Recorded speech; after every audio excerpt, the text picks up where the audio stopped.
Hi guys, welcome back with me again in this channel.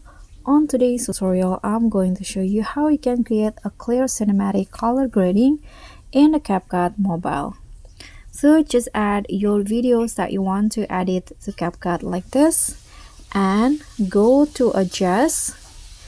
Here for the contrast, increase it to 9, saturation 20, then increase the brilliance 5, then increase the sharpness to around 30, and after that add a 2 filter. Click on the live category and then add this humble filter to around 80. Now click on the check icon and add another filter.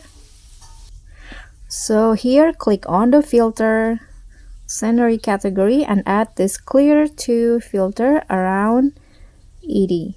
Click on the check icon. Make sure both color grading apply to all of your clips. And you are done. So that's all from me. Thank you so much for watching. Don't forget to like, comment, and subscribe.